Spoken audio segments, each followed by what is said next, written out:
episode ng Family Feud. Kasama natin si Michelle ng Cruise Masters. Champion na sa volleyball, champion pa sa Family Feud.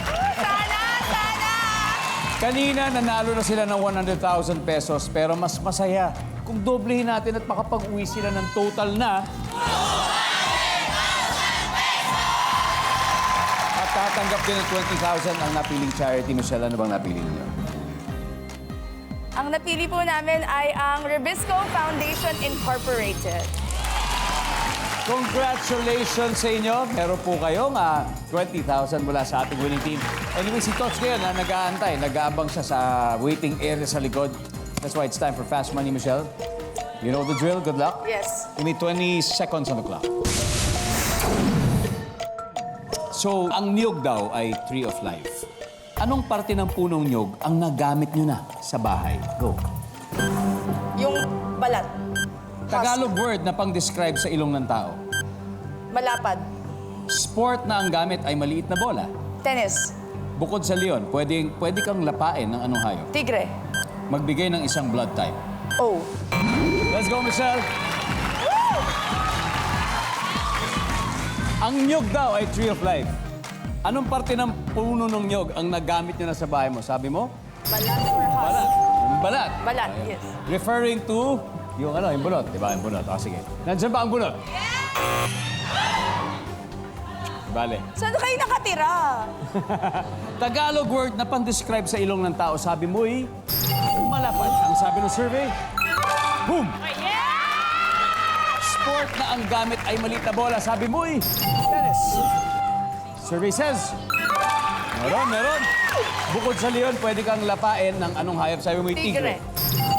Sabi ng survey, boom! Magbigay ng isang blood type. Ano bang blood type? O. Okay, O din. Kaya siguro yun ang top of mind. Most common yan. Diba? Survey says, whoa! 49 to go. Michelle, balik na tayo dito. Let's welcome back, Tots. Tots, welcome back. Thank you. Alam mo na to. Tots, una lang. Sa tingin mo ilan nakuha ni Michelle? 150. Tama? Wow! Talaga? 151. Wow! Oh my God! Anyway, makikita po ng viewers sa bahay ang sagot ni Michelle. Give me 25 seconds on the clock. Here we go, Tots. Ang nyug daw ay Tree of Life. Anong parte ng punong nyug ang nagamit niyo na sa bahay? Bunga. Tagalog word na pan-describe sa ilong ng tao. Matangos. Sport na ang gamit ay maliit na bola. Tennis. Golf. Bukod sa leon, pwede kang lapain ng anong hayop. Buhaya.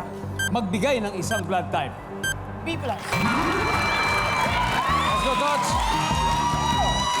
Sport Wow! na ang gamit ay maliit na bola. Ang sabi ni Tots ay golf. Yes! Meron yan!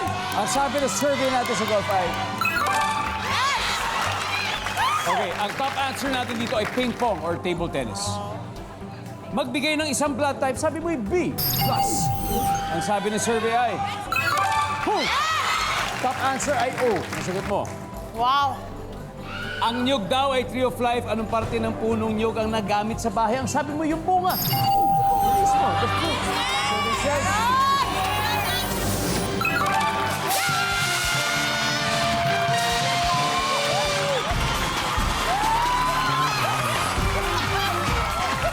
Ang top answer doon ay dahon. Top answer sa ilong ay malapad o pango. Nasagot ni Michelle. At ang pwedeng lumapa ay tigre. Nasagot na. Top answer, tigre. Congratulations, Cruise Masters. You've won a total of 200,000 pesos. Maraming